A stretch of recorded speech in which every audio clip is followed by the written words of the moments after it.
सभी को नमस्कार। आर्य संस्कृत क्लासेज इस यूट्यूब परिवार में आप सभी का हार्दिक स्वागत है। प्यारे बच्चों, इस वीडियो में हम सभी क्लास 10th का जो प्री बोर्ड का पेपर है उसके पेपर के सॉल्यूशन को देखेंगे, प्रैक्टिस पेपर को। तो देखो बच्चों, ये आपका प्री बोर्ड का पेपर है, एग्जामिनेशन 2023-24 मॉर्निंग शिफ्ट का पेपर है। तो 23-24 के पेपर में और इस वर्ष के पेपर में कुछ भी नहीं बदला है, क्योंकि सिलेबस वही है, वही सिलेबस है, वही पाठ है, ग्रामर भी वैसा ही है। तो प्रैक्टिस पेपर हल करने से संस्कृत के पेपर में 30-40 नंबर यूं ही बढ़ जाते हैं। क्यों? क्योंकि बच्चे को पता हो जाता है ग्रामर का क्वेश्चन कैसे आएगा, उत्तर कैसे लिखेंगे। क्योंकि संस्कृत के पेपर में सारा उत्तर पेपर में ही लिखा रहता है, बस आपको स्मार्टनेस दिखाते हुए उत्तर का चयन करना होता है। तो मिड टर्म का एग्जाम आप दे चुके हैं, तो आपको पता हो चुका है कि आपका पेपर जो है 4 खंड में डिवाइड होगा। खंड का के अंतर्गत अपठित अवबोधन आएगा। इसके अंतर्गत 80 से 100 शब्द का एक पैसेज आता है। तो फटाफट पैसेज को पढ़ेंगे। कैसे पढ़ना है? देखिए, अर्थ नहीं निकालना है, केवल पढ़ लेना है।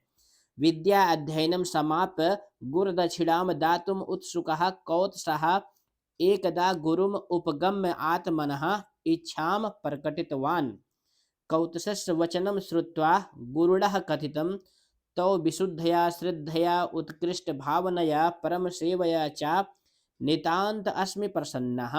अतः गुरुदक्षिणां न कामये।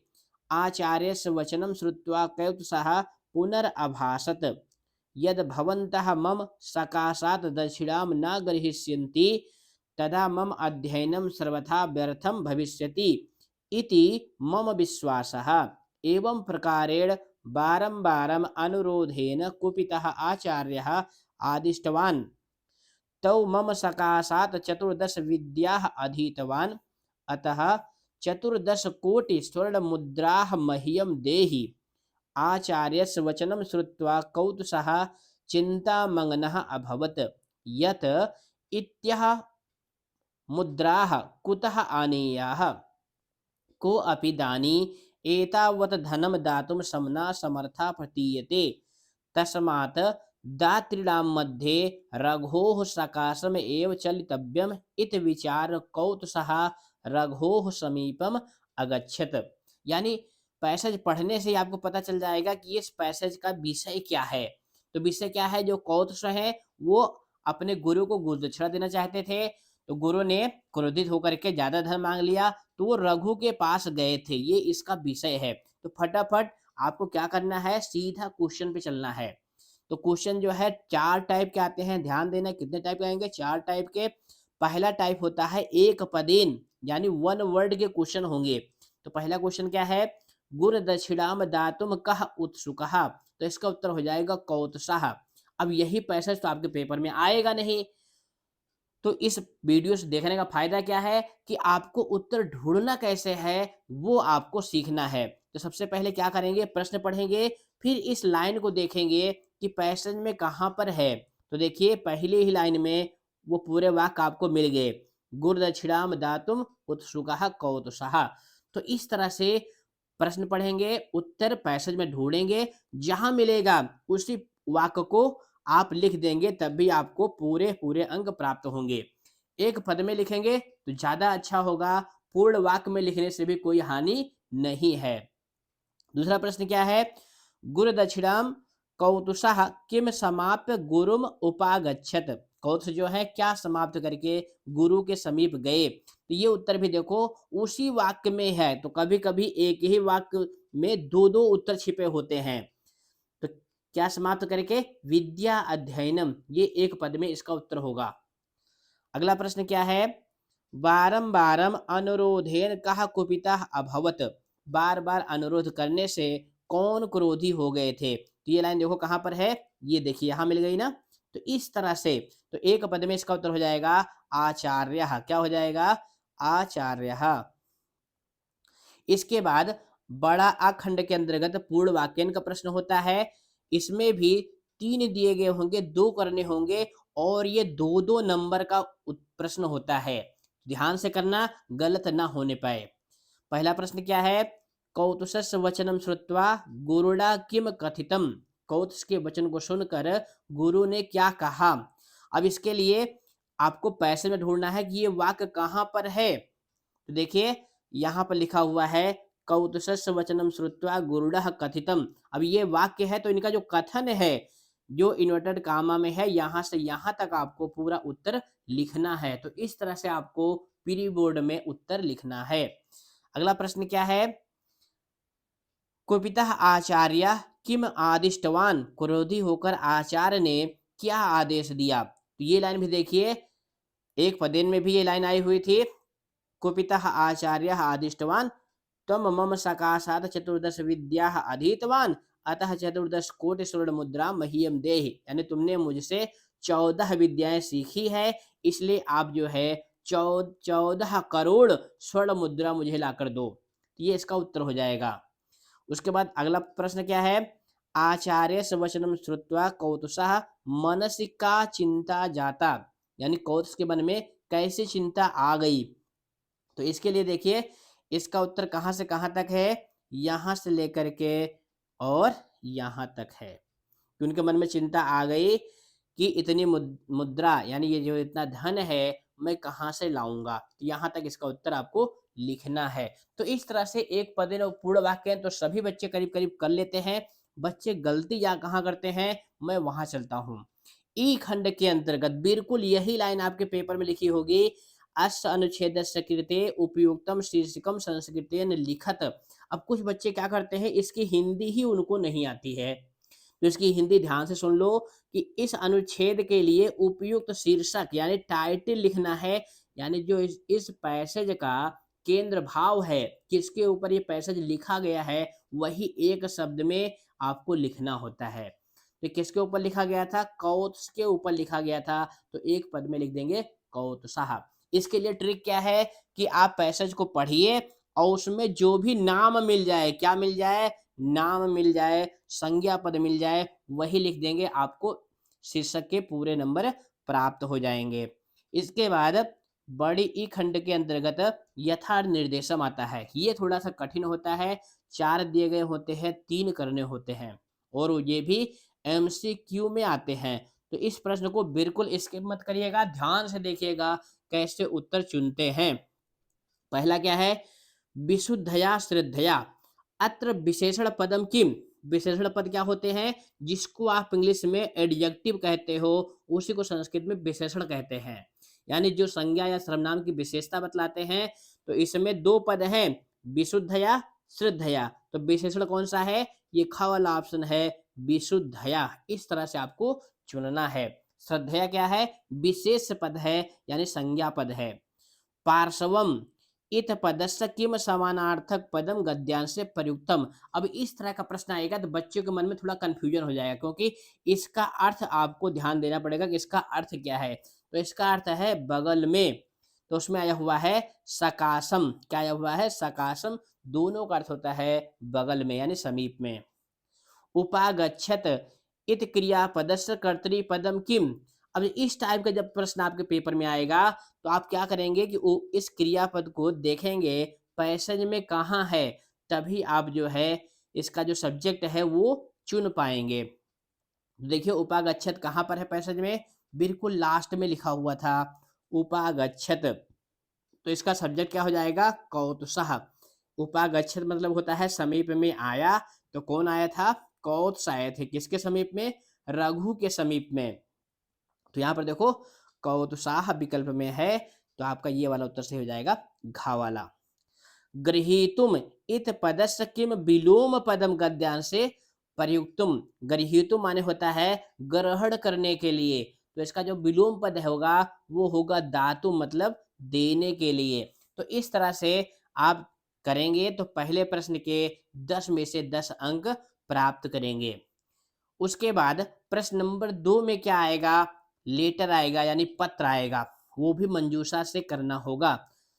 तो ध्यान से देखना कि सबसे पहले आपको क्या करना होगा कि पत्र का जो प्रश्न है उसको 2 बार पढ़िएगा। इससे ये पता चलेगा कि लिखने वाला कौन है, किसको लिखा जा रहा है, विषय क्या है। बस यही 3 बात आपको पत्र में ध्यान देनी है कि लिखने वाला कौन है, विषय क्या है, किसके लिए लिखा जा रहा है। देखो यहाँ पे प्रश्न क्या लिखा हुआ है, स्वामित्रम अपने मित्र को, संस्कृतम पठितुम प्रेरयितुम संस्कृत पढ़ने के लिए प्रेरित करने के लिए, लिखिते लिखे हुए, अस्मिन् पत्रे इस पत्र में, रिक्त स्थानानि पूरयित्वा रिक्त स्थान भर कर, पुनः लिखत फिर से लिखिए। अब मैं आपको जो बताने जा रहा हूं उसको ध्यान से सुनना। यानी पत्र क्या लिखा जा रहा है, अपने मित्र को संस्कृत पढ़ने के लिए प्रेरित करते हुए लिखना है। तो सबसे पहले ये देखना कि यहाँ जिसके लिए लिखा जाता है उसका नाम यहाँ पर ऊपर होता है, जहां से लिखा जाता है वो यहाँ पर तह लगाकर लिखा होता है। क्या लगा के लिखा होता है, तह लगा करके। तह मतलब से। तो देखो यहाँ पर लिखा हुआ है जयपुर, तह यानी जयपुर से। और जो लिखने वाला होता है उसका नाम बिल्कुल कहाँ होता है, लास्ट में होता है। ये 3 बातें आपको समझ में आ गई। अब देखिए पत्र का कुछ शिष्टाचार होता है, क्योंकि ये अनौपचारिक पत्र है तो आप पत्र लिखते हैं तो सीधा जो है विषय पर नहीं आते हैं। सबसे पहले आप संबोधन करते हैं, प्रिय दिनेश नमो नमः, यानी अभिवादन करते हैं। मित्र है तो उसको नमस्ते भी कहते हैं, नमो नमः भी कहते हैं। और कहीं पिता को लिखा जाएगा तो वहां पे पितृचरणाः परसा प्रणामः, इस तरह से लिखा जाएगा। अत्र कुशलम तत्र अस्तु, ये लाइन जो है सभी पत्र में रहती है। अत्र कुशलम, यहाँ पर सब ठीक है, वहां पर कैसा है। तव पत्रात ज्ञातम, तुम्हारे पत्र से ज्ञात हुआ, यत कि तुम नवम कक्षायाम, तुम 9वीं क्लास में, संस्कृतम पठितुम वांछति, संस्कृत पढ़ना चाह रहे हो। एतद ज्ञात्वा, यह जानकर, अहम अति प्रसन्नः अभवम, मैं अत्यंत प्रसन्न हुआ। यतो ही, क्योंकि, संस्कृतम पठित्वा, संस्कृत पढ़कर, वयम राष्ट्र गौरवम अनुभवतुम शक्नुमः। अब यहाँ पे देखो क्रियापद गायब था ना, तो क्रियापद मंजूषा में कौन है, इस तरह से आपको देखकर भरना होगा। इयम देव भाषा, यह देव भाषा, विश्वस सर्वासु भाषासु, विश्व की सभी भाषाओं में, प्राचीनतमा वैज्ञानिकी चा अस्ति, प्राचीनतम है और वैज्ञानिक है। विश्वस्य अनेकासु भाषासु, विश्व की अनेक भाषाओं में, भारतीय भाषासु चा, और भारतीय भाषाओं में, अनेके संस्कृतस्य शब्दाः प्राप्यन्ते, अनेक संस्कृत के शब्द प्राप्त होते हैं। अस्माकम अनेके ग्रंथाः, हमारे अनेक ग्रंथ, संस्कृते एव लिखिताः सन्ति, संस्कृत में ही लिखे हुए हैं। अतः तुम, इसलिए तुम, सर्वैः विषयैः सह, सभी विषयों के साथ, संस्कृतम अपि पठ इत मम प्रार्थना, संस्कृत भी पढ़ो ऐसी मेरी प्रार्थना है। मात्र पितृभ्याम चरणयोः प्रणामान कथय, अब ये लाइन भी सभी पत्र में रहती है कि अपने माता पिता के चरणों में मेरा प्रणाम कहना। तो मित्रम चंदनः, इस तरह से आपको लिखना हो। कभी कभी ये गायब रहता है, कभी कभी ये नाम गायब रहता है। तो इस तरह से आप जो है पत्र को पढ़ेंगे और पूरा पत्र आप पेपर में लिखेंगे। कुछ बच्चे क्या करते हैं, 1 2 3 4 करके इस तरह से जो भरने वाला पद होता है वही लिख देते हैं, तो भरने वाले पद लिखने से नंबर कट जाते हैं। आप क्या करेंगे, पूरा पत्र कॉपी में लिखेंगे। इसके बाद प्रश्न नंबर 3 में चित्र वर्णन आता है। चित्र दिया गया रहता है, मंजूषा में कुछ पद भी दिए गए रहते हैं, उनकी सहायता से आपको 5 वाक्य लिखने होंगे और ये 5 नंबर का प्रश्न होता है। तो कुछ बच्चे ज़्यादा हम देखते हैं यूट्यूब पे क्या मिलता है, अस्मिन चित्रे अस्ति, अस्मिन चित्रे सन्ति। तो ये जो अस्मिन है, अस्मिन को लिखने में ही बच्चे क्या करते हैं, गलती कर देते हैं। तो हम तो यही आपसे कहेंगे कि आप अस्मिन को ना लिखें। किसको ना लिखें, अस्मिन को ना लिखें, सीधा चित्रे लिखें। क्या लिखें, चित्रे। अस्मिन को गलत हो जाता है, तो इसलिए अस्मिन नहीं लिखना है। कैसे लिखना है, देखो हमने यहाँ पे कुछ वाक्य लिख रखे हैं आपके लिए, थोड़ा और बड़ा कर देते हैं। देखिए, चित्रे खगाह अस्ति। अब चित्रे मतलब क्या होता है, चित्र में। चित्र मतलब क्या होता है, चित्र में।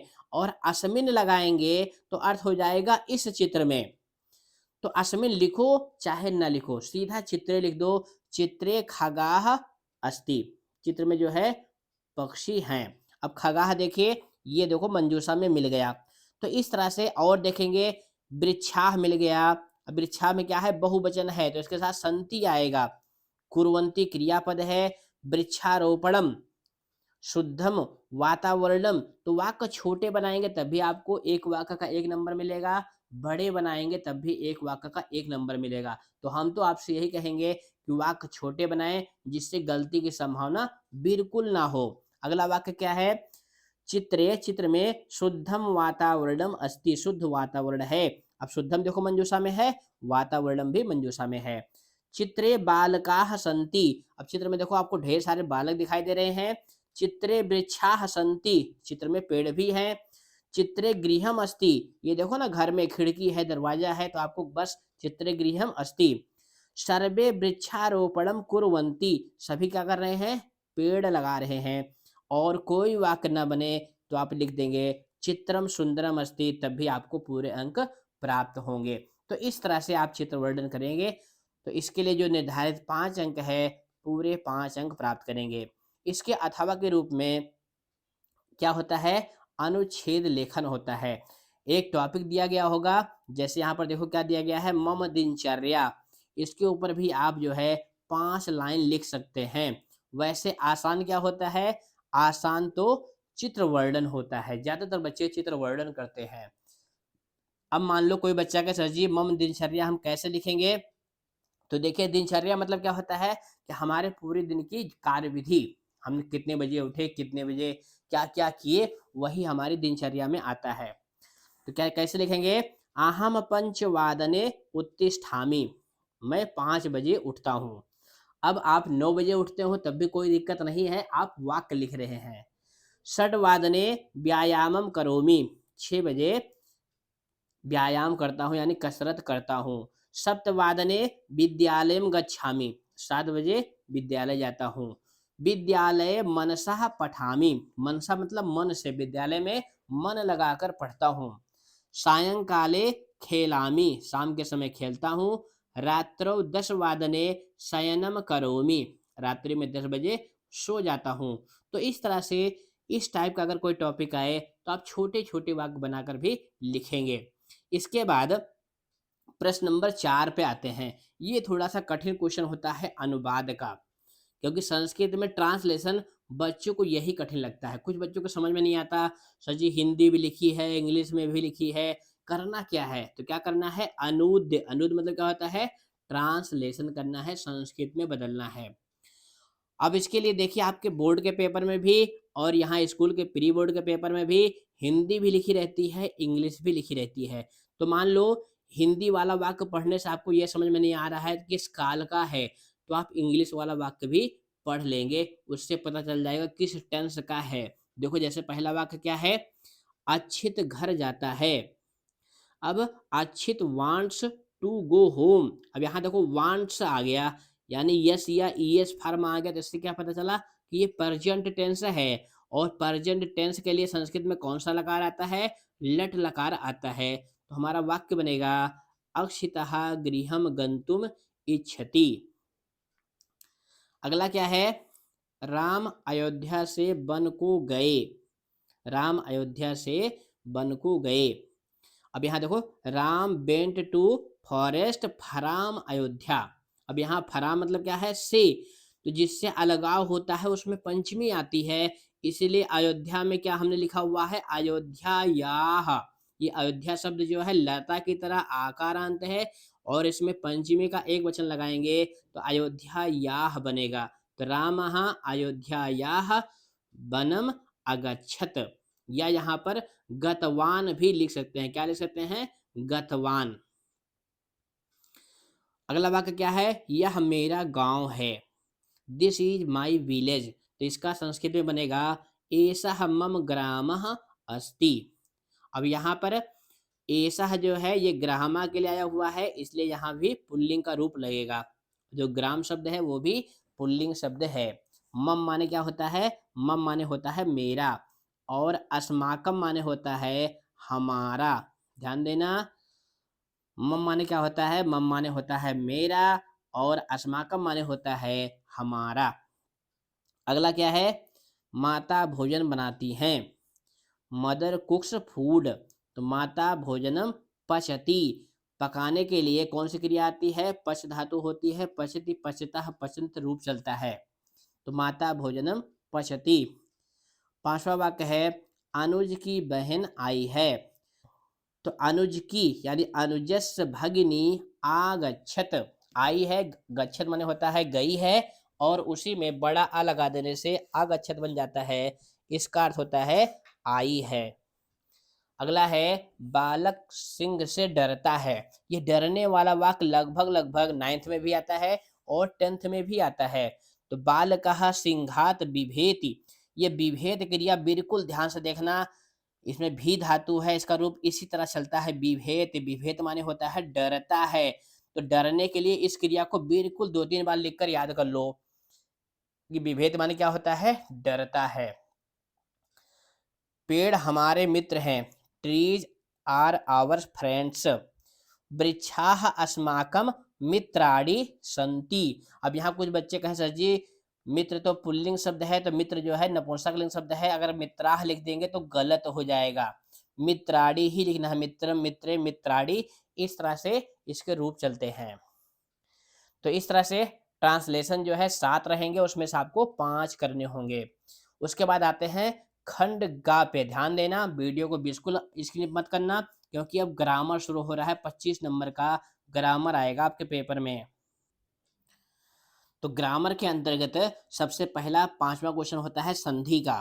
तो प्यारे बच्चों, संधि में कौन कौन संधि आपके सिलेबस में है? व्यंजन संधि है और विसर्ग संधि है। अगर संधि आपकी वीडियो नहीं देखी है तो यहाँ पर आई बाल पे क्लिक करके या प्ले लिस्ट में जा करके आप व्यंजन और विसर्ग संधि की वीडियो देख सकते हैं।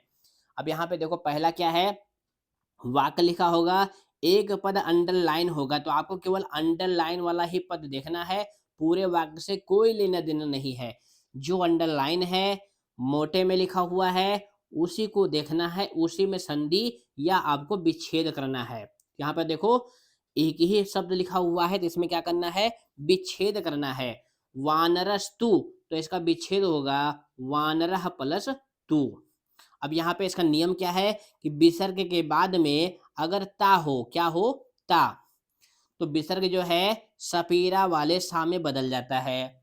अब इसकी ट्रिक क्या है, ट्रिक भी थोड़ा हम आपको मजाकिया ट्रिक यानी जोक्स वाले ट्रिक बताते हैं कि विसर्ग के बाद क्या हो, चा हो। अब चा को क्या समझेंगे हम कि विसर्ग के बाद चच्चा हो, तो विसर्ग जो है सलजम वाले सा में बदल जाता है, यानी विसर्ग के बाद चच्चा होंगे तो उनको सलजम खिला देंगे, यानी सलजम वाले सा में उस विसर्ग को बदल देंगे। विसर्ग के बाद में अगर ता हो यानी ताऊ जी हो, कौन हो, ताऊ जी हो, ध्यान देना, विसर्ग के बाद अगर ता हो यानी ताऊ जी हो तो उसको सपेरा वाले सा में बदल देना, यानी ताऊ जी को सपेरा दिखा देना है। तो इस तरह से भी इसको आप याद कर सकते हैं।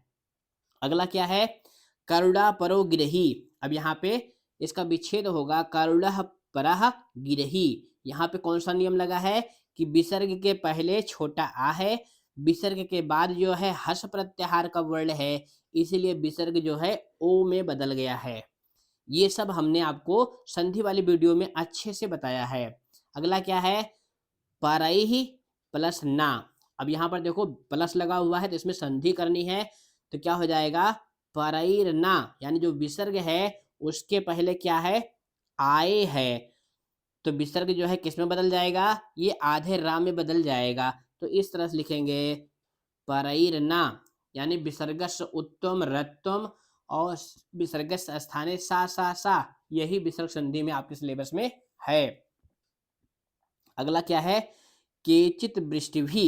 अब यहाँ अंत में देखिए पहले शब्द के अंत में क्या है, ता है, तो जो ता है उसके बाद क्या है, वा, तो जो ता है ये दा में बदल जाएगा, बस इतना ही करना है। तो क्या लिखेंगे, केचित वृष्टि भी स्यात नएव। अब यहाँ किसका किसका मेल हो रहा है, ता का मेल हो रहा है किससे, ता के बाद है ना, ध्यान देना क्या है, ता के बाद है ना। ता क्या है, ता वर्ग का पहला वर्ण है, उसके बाद ना है, यानी 5वां वर्ण है। तो जो ता है ये भी किस में बदल जाएगा, पंचम वर्ण में बदल जाएगा, ना में। तो इस तरह से लिखेंगे श्यानैव। इस तरह से आप संधि करेंगे तो पूरे 4 अंक प्राप्त करेंगे संधि वाले। इसके बाद प्रश्न नंबर 6 में समास आएगा एमसीक्यू के रूप में, ये आप मिड टर्म के एग्जाम में भी देख चुके हैं। तो समास और विग्रह में आपको क्या ध्यान देना है कि जो समस्त पद का अर्थ होता है वही विग्रह वाले पद का भी अर्थ होता है। दोनों में अंतर क्या होता है? समास में सभी पदों की विभक्तियों का लोप हो जाता है, केवल अंतिम पद वाली विभक्ति रहती है। विग्रह में क्या होता है? अर्थ के अनुसार जो है विभक्ति लगा दी जाती है। जैसे पहला क्या है? विमूढ़ाधि यस्याः सा। अब इसका क्या समास बनेगा? विमूढ़धि। ये लाइन आपके पाठ की ही है। परत्यज्य फलम पक्वम भुंगते अपक्वम विमूढ़धि। यानी जो मूर्ख लोग होते हैं, विमूढ़धि माने क्या होता है? मूर्ख लोग होते हैं, वो पके फल को छोड़कर कच्चे फल खाते हैं। वाक्पटु। अब इसका अर्थ क्या होगा? बोलने में चतुर। तो बोलने में मतलब सप्तमी, इसलिए का वाला ऑप्शन सही होगा वाचिपटु। इस तरह से आप अर्थ निकाल के विभक्ति लगा के तभी आप समास का जो है चयन करेंगे। अगला क्या है? वृक्षो ऊपरी। तो इसका क्या हो जाएगा? वृक्षस्य ऊपरी। ये घा वाला ऑप्शन सही होगा। प्यारे बच्चों, हमने समास की ट्रिक वाली वीडियो बनाई हुई है। मिड टर्म में भी बहुत बच्चों ने उस वीडियो को देखा था और कई सारे एग्जाम्पल तो हमारी ही वीडियो से आए थे। तो उस वीडियो को एक बार फिर से आप देखकर जरूर जाएंगे। अगला क्या है? शरीरस्थः। तो क्या हो जाएगा? शरीरे स्थितः। क्या हो जाएगा? शरीरे स्थितः, यानी शरीर में स्थित। उसके बाद पांचवा है सुराणाम अधिपः। तो इसका सही होगा सुराधिपः। इसका क्या अर्थ होता है? इंद्र। सुर माने होते हैं देवता और अधिप माने होता है राजा। तो देवताओं के राजा कौन होते हैं? इंद्र होते हैं, उन्हीं को सुराधिपः कहते हैं। इसके बाद प्रश्न नंबर 7 में प्रत्यय आएगी। ध्यान देना, क्या आएगी? प्रत्यय। तो प्रत्यय की ट्रिक क्या है? ये हमने जो शिक्षा निदेशालय दिल्ली सरकार ने मॉडल पेपर जारी किया है, उसकी हमने 4 वीडियो बनाई हुई है। तो उसमें जो पार्ट 3 वाली वीडियो है, उसमें हमने प्रत्यय की अच्छे से ट्रिक बता रखी है, किस प्रत्यय का क्या जुड़ता है, कैसे आप सॉल्व करेंगे। तो उस वीडियो यानी पार्ट 3 वाली वीडियो को जरूर देखेंगे। यहाँ पर देखो, पहला क्या है? सभ्यता। तो अब प्रश्न हल करने के पहले हम आपको थोड़ा सा बता देंगे, क्योंकि मान लो कोई बच्चा उस वीडियो को नहीं देख पाता है, फिर भी उसको पूरे अंक प्राप्त करने हैं। तो प्यारे बच्चों, आपके सिलेबस में 6 प्रत्यय हैं। कौन कौन सी? मतु प्रत्यय है। मतु प्रत्यय का क्या जुड़ता है? मत जुड़ता है, जिसको मान हो जाता है पुल्लिंग में और स्त्रीलिंग में हो जाता है मति, और इसी को विकल्प से वान हो जाता है और वती हो जाता है। ध्यान देना, वान मिले, वती मिले, मान मिले, मति मिले, तो कौन सी प्रत्यय हो जाएगी? मतुप प्रत्यय हो जाएगी। वीडियो रोक कर आप इसको नोट कर लेंगे। अगली प्रत्यय कौन सी है? अगली प्रत्यय है ठक।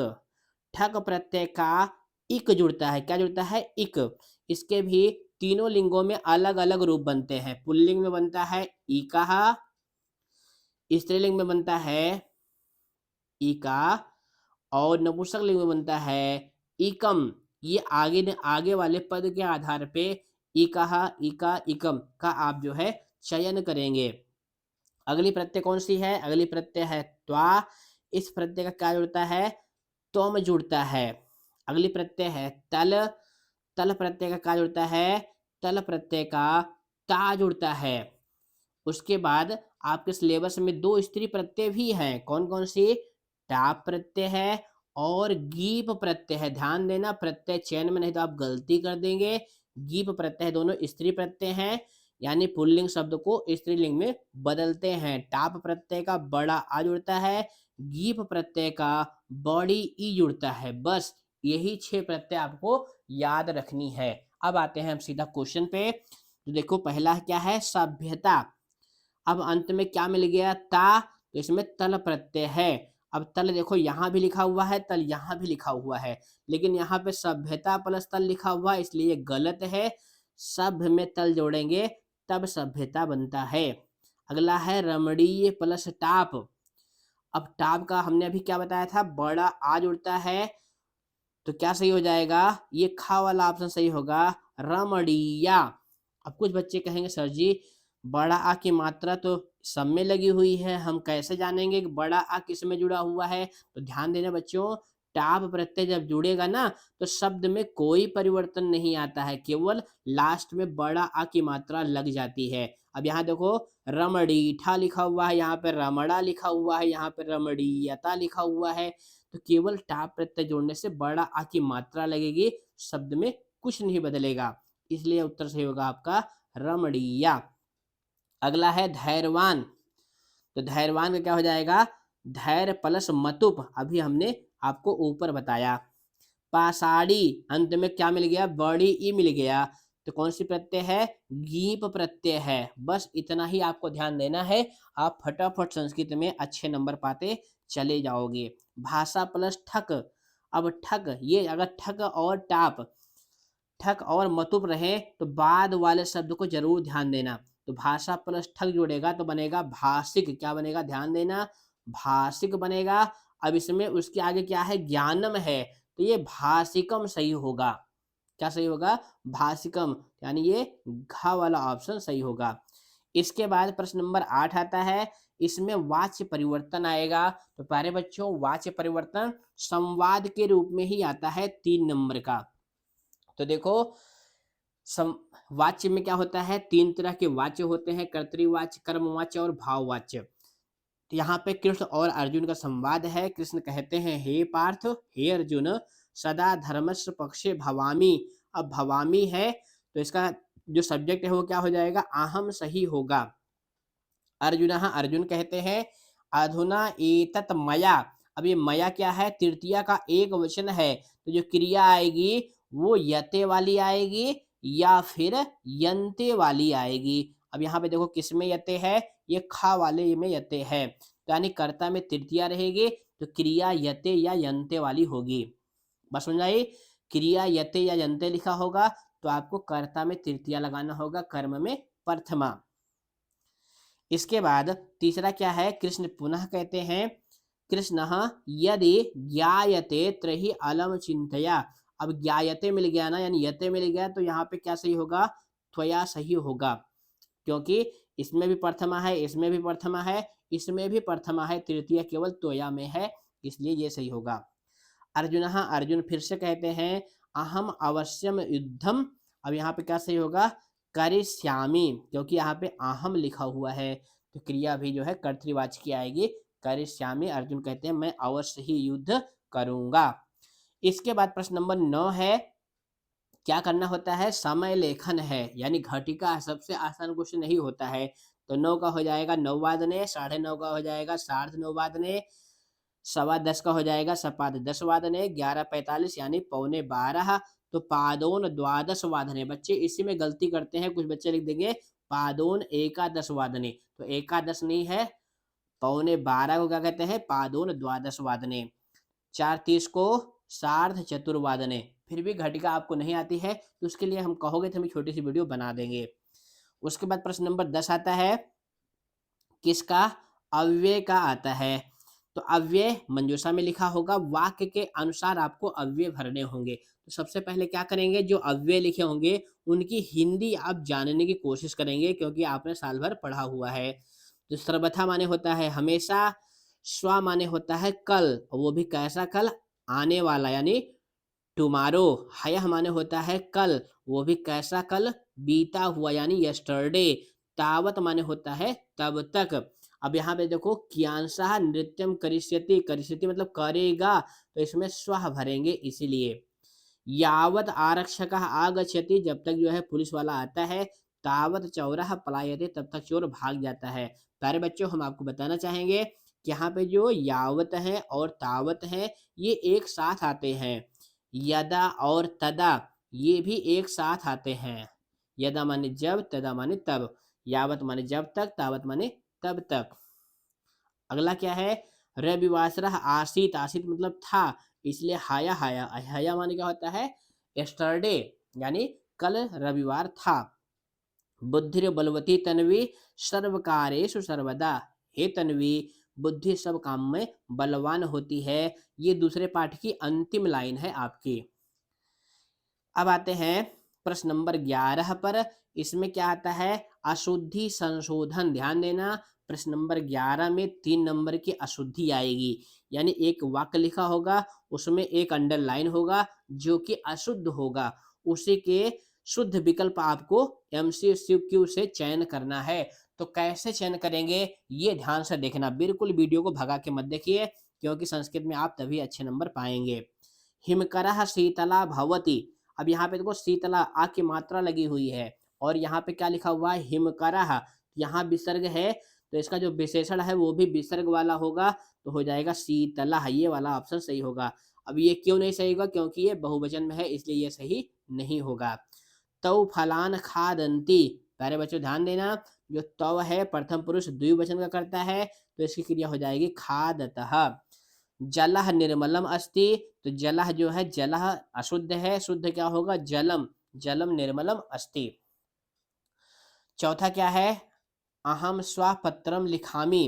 अब यहाँ स्व आया हुआ है, स्व माने क्या होता है भविष्य काल यानी आने वाला कल, तो इसका हो जाएगा लेखिष्यामि, मैं कल पत्र लिखूंगा। इस तरह से हमारे 3 खंड पूरे हो गए।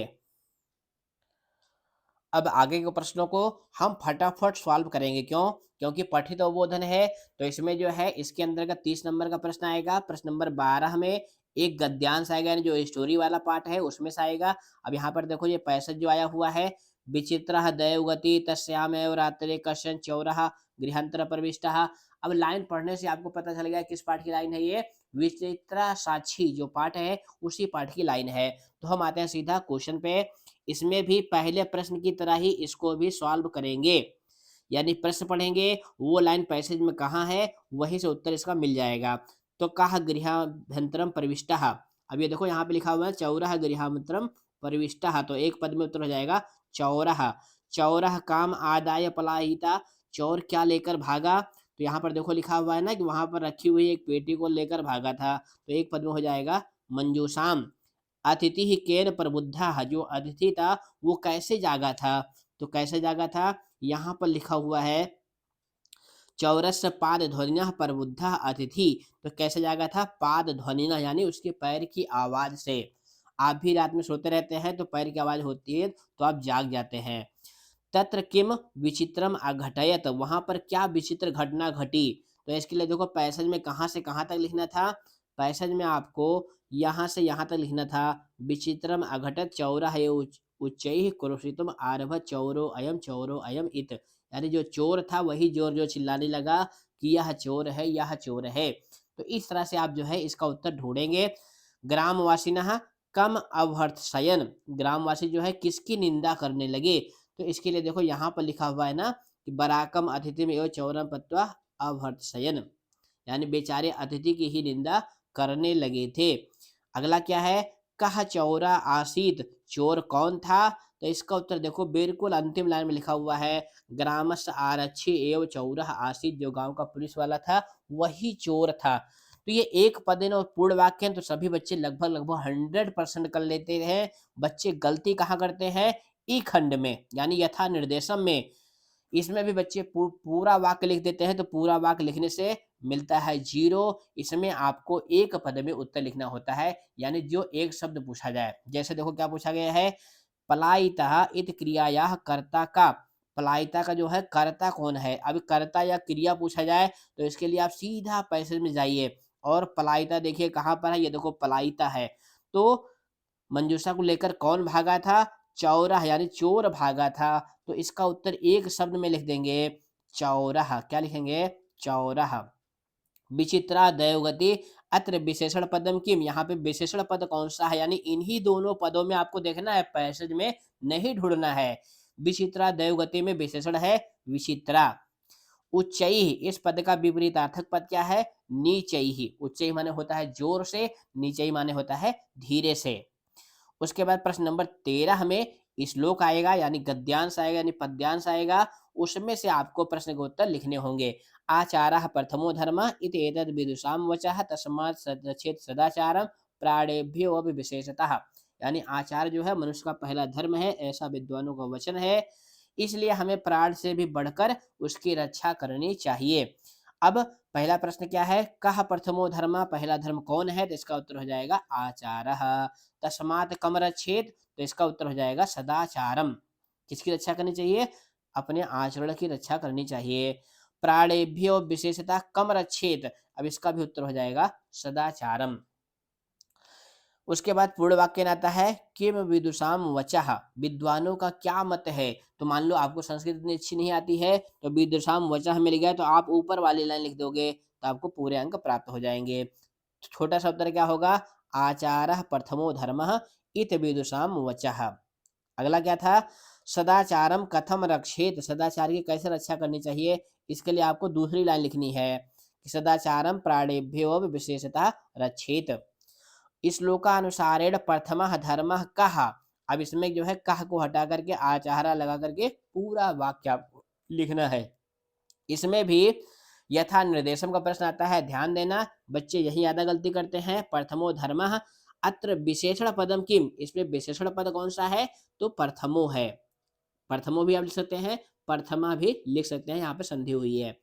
अंतिमः पदस्य किम विलोम पदम श्लोके प्रयुक्तम, अंतिमः इस पद का विलोम पद तो हो जाएगा प्रथमा। अब ध्यान देना बच्चों, देखो पहले और दूसरे दोनों का उत्तर एक ही है। ज्ञानी नाम, इस पद का श्लोक में विपर्याय पद यानी समान अर्थ वाला पद कौन सा आया हुआ है? तो आया हुआ है विदुषाम। विदुषाम माने भी होता है विद्वानों का, और ज्ञानी नाम माने भी होता है ज्ञानियों का।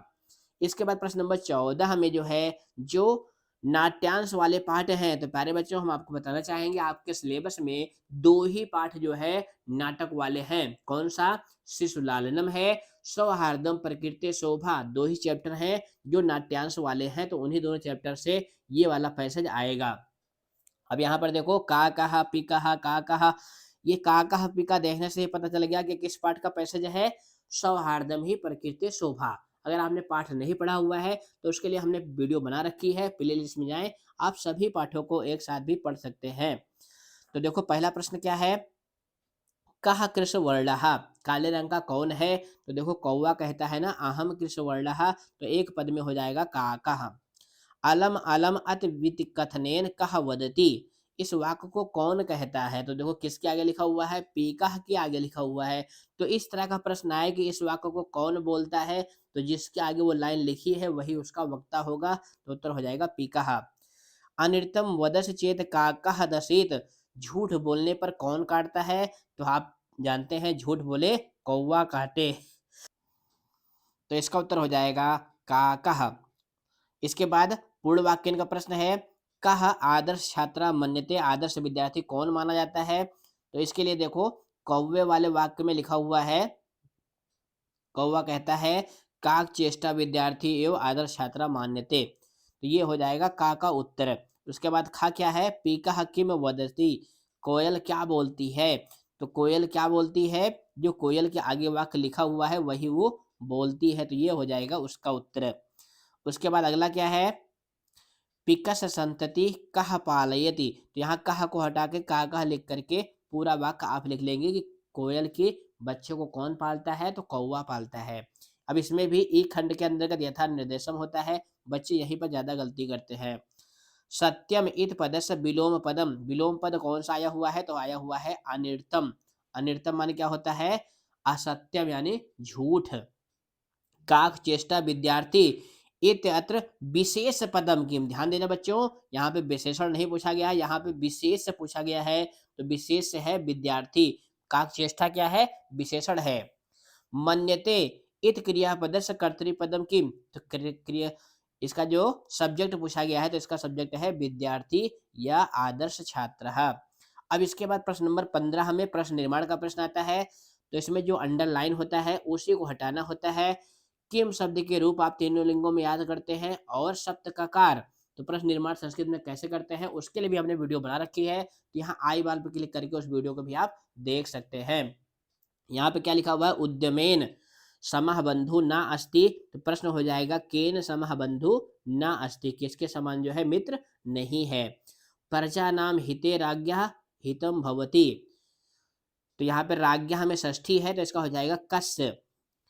अभियुक्तः कृशकायः आसीत्, जो अभियुक्त था वो बहुत दुबला पतला था, तो कृशकायः ये विशेषण है, तो जब भी विशेषण अंडरलाइन होगा तो वहां पे आएगा कीदृशः, और यहीं पे अगर स्त्रीलिंग का पद होता तो उसका होता कीदृशी, ये भी आपको ध्यान देना। विद्वांसः, तो यहाँ पे विद्वांसा में प्रथमा का जो है बहुवचन है तो हो जाएगा के। परेभ्यः, इसका हो जाएगा केभ्यः। केभ्यः अहितम कर्म ना कुर्यात्, किसका अहित कर्म नहीं करना चाहिए। इसके बाद प्रश्न नंबर 16 में आएगा, क्या आएगा, अन्वय लेखन के लिए, यानी श्लोक लिखा होगा उसका अन्वय आपको चुन के भरना होगा। अब बच्चों, अन्वय भरने की हम आपको ट्रिक बताने जा रहे हैं, बिल्कुल ध्यान से देखिएगा। ट्रिक का नाम है काटा मार ट्रिक। क्या ट्रिक है? काटा मार ट्रिक। यानी श्लोक देखेंगे, अन्वय देखेंगे और सीधा काटा लगाते चले जाएंगे। जैसे देखो, यहाँ पे यत्र लिखा हुआ है, भवता लिखा हुआ है, तो भवता मिल गया, यत्र मिल गया, ठीक है। भुक्ता मिल गया, भुक्ता मिल गया। अब क्या नहीं मिला? मृणाल पटली। तो नंबर 1 पे आ जाएगा मृणाल पटली। बस काटा मार के आप जो है भर लेंगे। आगे देखो, निपितानी है तो निपितान अम्मोनी है, तो देखो ना, अम्बोनी मिल गया, निबितानी मिल गया, निषेवितानी मिल गया। ये देखो ना इधर निषेवितानी। अब क्या नहीं मिला? नलिनानी नहीं मिला, तो ये आ जाएगा नंबर 2 पर। इसी तरह से रे राजहंस, अब देखो जो मिलता जाओ उसको काटा मारता जाओ। रे राजहंस, रे राजहंस मिल गया। वद, वद भी मिल गया। तस्, तस् भी मिल गया। और केन मिल गया। कृत्येन भी मिल गया। अब क्या नहीं मिला? सरोवरस नहीं मिला, तो 3 नंबर पे आ जाएगा सरोवरस। अब एक ही बचा हुआ है, वो आ जाएगा चौथे नंबर पे। इस तरह से काटा मार ठीक अन्वय लेखन में आपको 100% जो है काम करेगी। जो कमजोर बच्चे हैं वो भी इस तरह से इस प्रश्न को हल कर सकते हैं। उसके बाद इसके अथवा के रूप में भावार्थ का प्रश्न आता है। इसमें क्या होता है, श्लोक लिखा होगा उसका भावार्थ भी नीचे लिखा होगा, उसमें भी 4 रिक्त स्थान होंगे और भरने वाले पद मंजूषा में लिखे होंगे। जैसे यहाँ पर देखो लिखा हुआ है, मनुष्याणाम शरीरेषु स्थितः क्रोधः, मनुष्य के शरीर में स्थित क्रोध, तेषाम देहानाम, उनके शरीर को, विनाशस्, विनाश का, प्रथमा शत्रु अस्ति, प्रथम दुश्मन है, यथा जैसे, काष्ठेषु स्थितः अग्नि, लकड़ी में स्थित आग, तम एव ज्वालयति, उसको ही जलाती है, तथैव उसी प्रकार से, क्रोध रूप अग्नि, क्रोध रूपी अग्नि भी, जना नाम, लोगों के, शरीर आदि, शरीर को, दहती, जलाती है। तो आप भावार्थ भी लिख सकते हैं, वैसे अन्वय लिखेंगे तो आपको सरल होगा। इसके बाद प्रश्न नंबर 17 में क्या आएगा, घटनाक्रम आएगा। यानी जो स्टोरी वाला पार्ट है उसमें से कुछ वाक्य लिखे होंगे, उनको आपको घटना, यानी उस पाठ की घटना कैसे घटित हुई, कौन सी घटना पहले घटित हुई, उस तरह से आपको सीक्वेंस में करके आपको लिखना है। अब देखो, तेन वित्तेन तद पुत्रम महाविद्यालय प्रवेशे दापयितुम सफला जाता, पिता पुत्रम द्रष्टुम प्रस्थिता। अब वाक्य पढ़ने से आपको पता चल गया कि किस पाठ की लाइन है। विचित्रा साक्षी जो पाठ है वही पाठ की लाइन है। तो नंबर 1 पे कौन सा वाक्य आएगा? ये जो चौथा वाक्य है, कोई गरीब व्यक्ति थोड़ा सा धन कमाया। दूसरे नंबर पे क्या आएगा कि वह उस धन से अपने बच्चे को महाविद्यालय में नाम लिखाने में सफल हो गया। तीसरे नंबर पे क्या आएगा कि उसका पुत्र जो है वही छात्रावास में रहने लगा। चौथे नंबर पे आएगा वहां पर रहते हुए वो बिल्कुल विद्या में लग गया। पांचवें नंबर पे क्या आएगा कि पुत्र बीमार हो गया, उसकी बीमारी को सुनकर वह निर्धन व्यक्ति जो है व्याकुल हो गया। ये आएगा छठे नंबर पे। पांचवें नंबर पे ये वाला आएगा, छठा वाला, कि एक बार उसका पुत्र जो है बीमार हो गया। छठे नंबर पे आएगा कि पुत्र की बीमारी को सुनकर वो व्याकुल हो गया। सातवें नंबर पे क्या आएगा कि पिता जो है पुत्र को देखने के लिए प्रस्थान करता है। और आठवें नंबर पे आएगा कि वह बस को छोड़कर पैदल ही चलता है। तो इस तरह से कभी आधे पाठ की कहानी आती है, कभी पूरे पाठ की कहानी आती है। तो आपको सीक्वेंस करके लिख लेना है। मान लो 1-2 वाक्य गलत भी हो जाएंगे, तब भी आपको 2 या 3 नंबर तो 100% मिल जाएंगे। इसके बाद प्रश्न नंबर 18 में एमसीक्यू में भावार्थ वाले प्रश्न आते हैं, यानी प्रसंगा अनुकूल उचित अर्थ चयन करने का। देखो, करी, करी माने क्या होता है? हाथी, तो आपका ग वाला ऑप्शन सही हो जाएगा। अनिर्तम, अनिर्तम माने होता है झूठ, यानी असत्यम। अगला है आकर्ण, आकर्ण माने होता है सुनकर, तो हो जाएगा श्रुत्वा। गत्वा माने जाकर, दृष्टवा माने देखकर, वदित्वा माने बोलकर, तो इसका उत्तर हो जाएगा श्रुत्वा यानी सुनकर। सरसु, सरसु माने होता है तालाब की, तो इसका उत्तर सही होगा तडागस। तो इस तरह से बच्चों हमने पूरा मॉडल पेपर आपको समझा दिया है। किसी भी टॉपिक पे और वीडियो चाहते हैं तो आप हमें कमेंट करेंगे। फिर मिलेंगे अगली वीडियो में। धन्यवाद।